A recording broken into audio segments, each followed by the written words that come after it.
രാജ്യത്തെ നടുക്കിയ പ്രമുഖ രാഷ്ട്രീയ പ്രവർത്തകൻ ആംസ്ട്രോങ്ങിൻ്റെ കൊലപാതകം CBI അന്വേഷിക്കണമെന്നാവശ്യപ്പെട്ട് BSP ശക്തമായ പ്രതിഷേധത്തിന്. രാജ്യമാകെ ഓഗസ്റ്റ് 5 വിവിധ പ്രതിഷേധ പരിപാടികൾ സംഘടിപ്പിക്കും. വയനാട് ദുരന്തത്തിൻ്റെ പശ്ചാത്തലത്തിൽ സംസ്ഥാനത്തെ പ്രതിഷേധം ഈ മാസം 12 മാറ്റിയതായി BSP സംസ്ഥാന പ്രസിഡന്റ് ജോയി ആർ തോമസ് കോട്ടയത്ത് വാർത്താസമ്മേളനത്തിൽ പറഞ്ഞു. തമിഴ്നാട് BSP സംസ്ഥാന പ്രസിഡന്റും പ്രമുഖ അഭിഭാഷകനും അംബേദ്കറിസ്റ്റുമായിരുന്ന ആംസ്ട്രോങ് കഴിഞ്ഞ ജൂലൈ 5 അതിദാരുണമാംവിധം കൊല്ലപ്പെട്ടത്. കൊലപാതകത്തിന് പിന്നിൽ തമിഴ്നാട് ഭരിക്കുന്ന DMKയും BJPയുമാണെന്ന് BSP സംസ്ഥാന പ്രസിഡന്റ് കുറ്റപ്പെടുത്തി.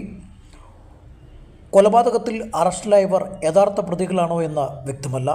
തെളിവ് നശിപ്പിക്കാനെന്നോണം പ്രതികളിൽ ഒരാളെ പോലീസ് വെടിവെച്ച് കൊന്നതും സംശയമുയർത്തുന്നതാണെന്ന് സംസ്ഥാന പ്രസിഡന്റ് പറഞ്ഞു.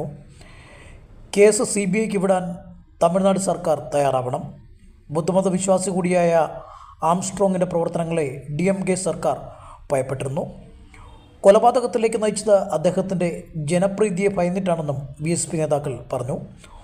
ഓഗസ്റ്റ് 12 കോട്ടയം തിരുനക്കരയിൽ പ്രതിഷേധം സംഘടിപ്പിക്കുമെന്നും സംസ്ഥാന പ്രസിഡന്റ് വ്യക്തമാക്കി. News bureau, Kottayam. ചെന്നൈയിൽ ഏറ്റവും ശക്തമായ ഒരു പ്രസ്ഥാനമായി ബഹുജൻ സമാജ് പാർട്ടി മാറിക്കൊണ്ടിരിക്കുന്നു. ഇതിനെയാണ് DMKയും BJPയും ഭയക്കുന്നത്.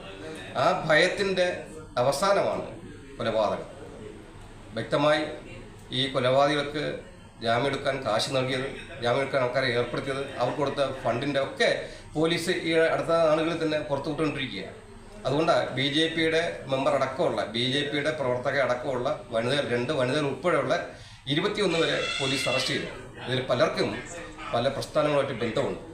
പക്ഷേ ആംസ്ട്രോങ്ങിനെ കൊല്ലാൻ തക്കവണ്ണം വൈരാഗ്യം ഇവർക്കാക്കണമെന്ന് വെച്ചാൽ അതില്ല. അതെല്ലാം കെട്ടിച്ചമയ്ക്കുന്നതാണ്.